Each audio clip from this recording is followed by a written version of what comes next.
The only two pincers that I see is the whole world seeing what's going on right now, telling the United States, you are genocidal now under the UN Security Council. There could be sanctions against Israel. There could be a suspension of Israel in the UN itself.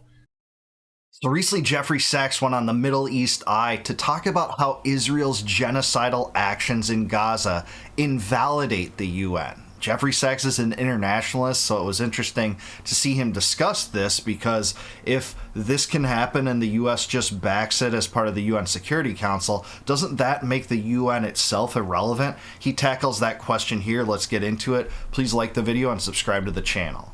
Well, let me just say one very specific thing, which is that the difference of where we are today and a state of Palestine that is the 194th UN member state and recognized by essentially all the world except Israel is one vote in the UN Security Council. So just from a completely tactical, very narrow point of view, if the United States changes its vote to stop its veto on the state of Palestine membership in the UN, Palestine becomes a member state. So this is something that could happen in an hour from now. This is not a heavy lift. Then you might say, yeah, but what does that change? Israel will continue to do what it does. It will still have 600,000 settlers in the West Bank. It will, yes, of course, that is true. But what I wanted to do first is to put an end to the delusion, the murderous delusion of Smotrich, Ben-Gvir, Netanyahu, and a lot of the Israeli people that they're going to hold on to this territory forever, because they ain't. Yeah, it's hard to know. What he's talking about regarding veto power is in the UN Security Council. There's 15 members, but only 5 members have that veto power. The United States is one of them. China, Russia, the UK, and France are the other ones that do. And basically the whole world recognizes a Palestinian state, except for the United States. There's a few others, but that veto power is substantial. It's a consequential veto, so it's not something that's easily able to be, just kind of supplanted by the U.S. because the Israel lobby controls our government. This is not as easy as he's kind of making it. Theoretically, I see where he's getting at, that it would be possible to allow this process to yield a two-state solution, but I don't think it ever will, at least in the near future, because of how locked into the Israel lobby the U.S. government is. And that needs to be said at the outset, not at the end.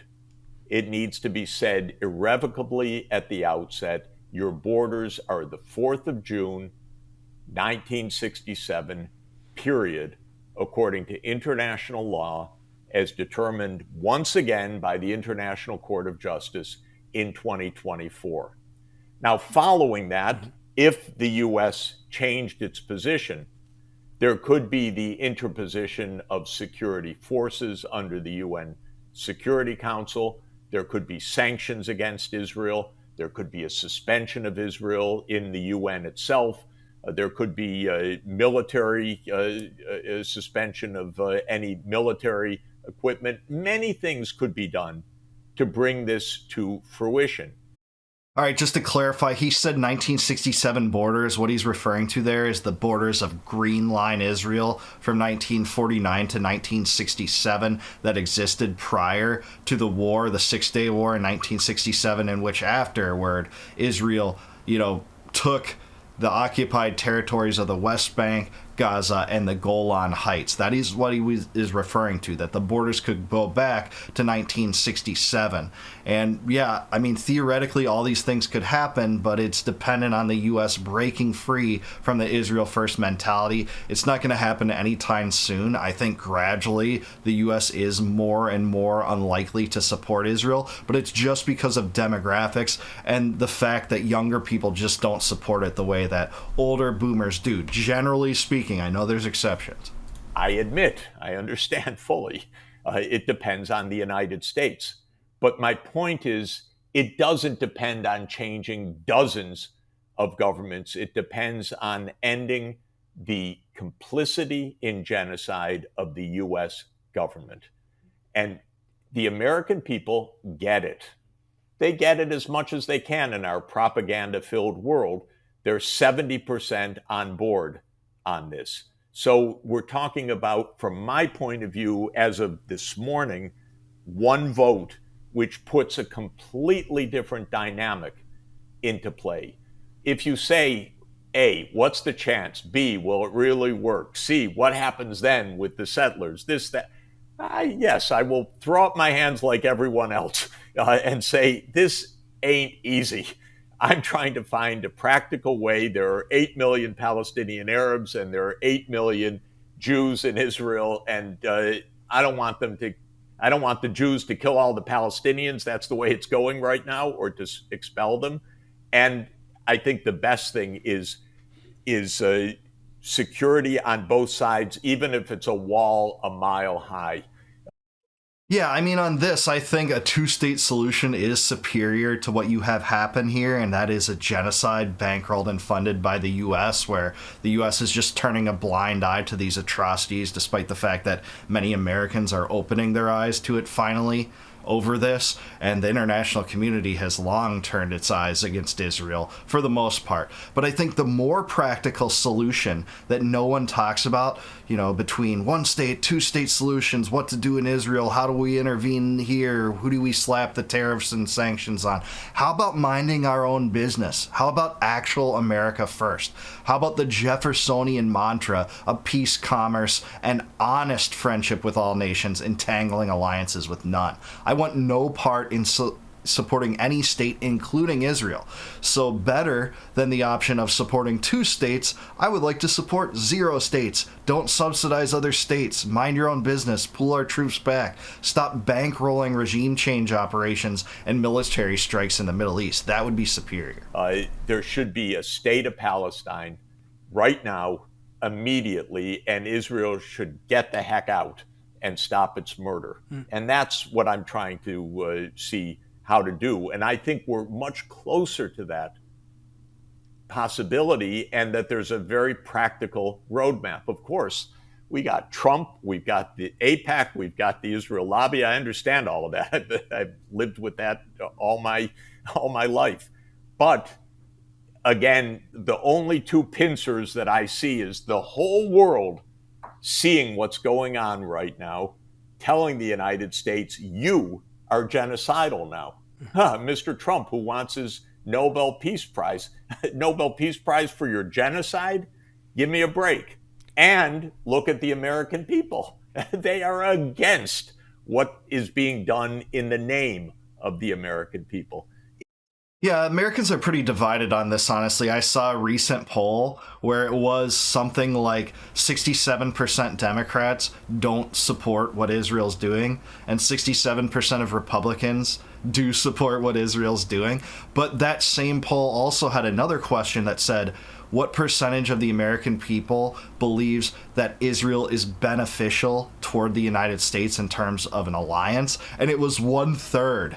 1/3 of Americans sampled in this survey believe that Israel is beneficial to the United States. I mean, I can't believe it's even 1/3, but more and more people are waking up to this. We are seeing that, but it will take some time to manifest into political changes. You have a deeply entrenched pro-Israel wing of our government, not even a wing, mostly the entire thing. It's an area where the deep state and Trump align. The military-industrial complex aligns on this with Trump too, and the Israel lobby's influence is, it is substantial. AIPAC and the Israel lobby does influence our politicians and lays claim to something like 361 of them. These are AIPAC guys. These are the good guys. You can see that on AIPAC's website. They don't beat around the bush. It makes it at least possible to move forward. By the way, the Arab world, the Arab League, the Organization of Islamic Cooperation, which is meeting in Jeddah these days, very, very clear. There can be demilitarization, there can be mutual security, there can be solutions that are very practical. This is not a moment, other than in Israel's behavior, of high ideology. This is actually a moment of pragmatism.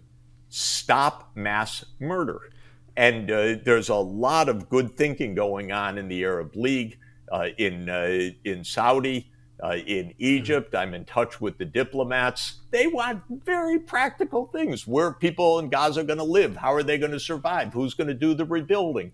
How is the Palestinian Authority going to govern? How is Hamas going to be demilitarized or ended as a militant movement as part of the two-state solution? And I say, yes, implement the first day that Palestine is irrevocably the 194th UN member state. Yeah, all those questions, don't really matter when the U.S. is so locked into Israel first, though, and funding the genocide, funding wars of choice between the arch nemesis of Netanyahu, Iran, and the regime change war, supporting that he's always wanted. Putting that on the table was a mistake in the first place. And we haven't heard the end of that. We just heard stories this last week about Israel talking about striking Iran again. That is the last country on the list of 7 countries that was on the clean break memo that Wesley Clark saw in the Pentagon in 2001. The 7 countries that the U.S. and Israel were aspiring to overthrow.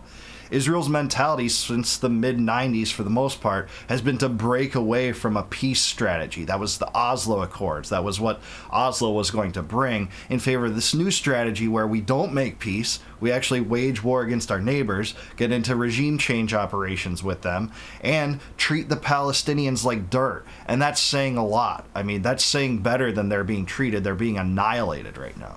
Then we move in a completely different direction from the utter stupidity and violence of the way that we're discussing this currently. And by we, I mean in the United States. Yeah. Well, I mean, I know you were hoping that the Security Council would make that vote in April 2024, but then the Biden government struck it down. But let me ask you this, because I'm realizing I thought the Biden government was the worst, but okay, each one proves me wrong. The next one and the next one and the next one. No, go. Well, he said it. Go ahead. You can expand on that, Professor. No. All I'm saying is I can't believe how bad American governance is. Year after year, administration after administration, it just gets worse and worse. Yeah.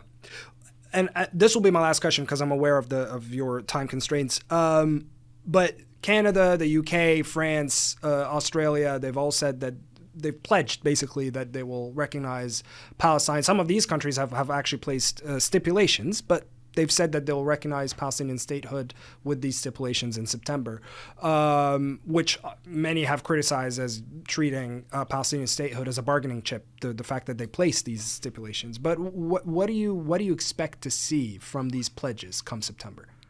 Well, let me say some of these announcements are really surprising and should be viewed as such. The Anglo-Saxon world has been the hegemonic world for the last 200 years. Britain, I think arguably is even worse than the United States in its historic behavior. I have a theorem that all problems in the world go back to the British. So I'm utterly unsympathetic to the cruelty and delusions that still dominate British government. Well, sure, empire building and the imperialism of Britain is to be disdained, but what do you say about the Great Leap Forward in China, or Stalin's purges, or the Nazi Holocaust? There were a lot of other problems, by many other agents, particularly in the 20th century, the century of slaughter, the century of genocide. I'm not sure it all goes back to Britain, but the empire building that Britain once had has been adopted and co-opted by the United States, by my criminal government. I hate to say it, and that is barbaric and worth lashing out against, if you ask me. Thinking, by the way, also in Ukraine, MI6, it's awful. It's got a very long, perfidious tradition. And here we have the Anglo-Saxon countries, because this isn't just a group of countries. These are the Anglo-Saxon countries. These are the Five Eyes. This is the U.S. spy network, or the CIA MI6 spy network, saying we have to change what Israel's doing. So this is not a small thing, actually, that Canada and Australia and Britain are standing up. There's one more Anglo-Saxon country to go. That's mine, the United States. Yeah, he's right about that. I actually don't think it's a big deal. I mean, you can have 180 countries or so in the world supporting like a two-state solution, being generally opposed to Israel, etc. But when the UN is composed in a way where the United States has a veto power on the Security Council, one of 5 member states that does, it doesn't matter if all of the planets in the entire universe were aligned on it if you have that structural arrangement. It's why, in my idea, regardless of all the theoretical things about why global governance and globalism isn't good, it just invalidates the UN and makes it an inane and impotent organization, if you ask me. We're getting closer. And the fact that it is Canada, Australia, believe me, to break away Canada, Australia, and Britain from US foreign policy, remember, foreign policy is run by the CIA, the MI6. That's the most important node of foreign policy in the Anglo-Saxon world and in the Western world, in fact. And now we're seeing even that splintering over this issue. So these announcements are not small things, actually. They show how close we are to the break point. Israel has pushed itself to this murderous, vulgar, openly genocidal attack against the Palestinians. It's changed global understanding. Yeah, it's changed global understanding, and I'm with them. I'm hoping that it is the break point, but I do have to disagree that, even if Canada and New Zealand and Australia and the UK to some extent buck the typical US government's mentality toward Israel, again, it won't matter as long as the UN arrangement is as it is and the Israel lobby remains powerful and entrenched in the United States, because you can get these representatives to keep voting for bipartisan aid packages to Israel while it's consummating and enacting a genocide in Gaza, conducting a starvation campaign, taking off the possibility of a two-state solution. You can keep doing that over and over and over, and it's why I side with Mearsheimer more than Sachs when it comes to international arrangements and globalism, because the realist perspective is that countries all act in ways that, it presumes to be beneficial to them with no higher level overseer above them. They're essentially anarchic in this way, although that's not always the right way to view it because they are governments, so they're not anarchic. But in terms of international relations, in fact, they are. Things like this really invalidate the UN. The UN was helpless to stop, for instance, the US invasion of Iraq and all sorts of other atrocities. It really is an impotent entity, and the best way to handle these situations is community-oriented focus, nullification, trying to have mass education campaigns to wake people up to this. You are seeing that happen to some extent with the new media. Americans' minds are changing on this, and they're changing gradually, and it is a generational issue. Older people are generally more supportive of Israel than others, but there are methods outside of globalism that will solve this. Globalism and the UN and the EU and BRICS have not solved these issues of war. And a lot of people that thought that war would disappear in the age of nuclear weaponry weren't correct, because they still play out in proxy wars like we're seeing in Ukraine, like genocides that we're seeing in Israel, which you can't even call a war anymore because it's just a string of Israeli atrocities. That's what we're seeing. But I want to know from you, let me know down below, is Jeffrey Sachs right about internationalism and that approach to government? Is there a breaking point for Israel soon? And what's going to happen in the next few months or year under this criminal genocide in Israel? Let me know in the comments down below. Please like the video, subscribe to the channel. Please subscribe to Middle East Eye and the Real Talk podcast. This was a great podcast with Sachs. Thank you. And please consider becoming a YouTube member. If you click the join button below, you can become a supporter of the channel. I really appreciate that. And in return, I'll give you access on my channel to all of my videos before they go live to the general public on YouTube. And until I see you guys next time, no more war, no more debt, no more inflation, and no more empire. Peace out, guys. Catch you in the next one.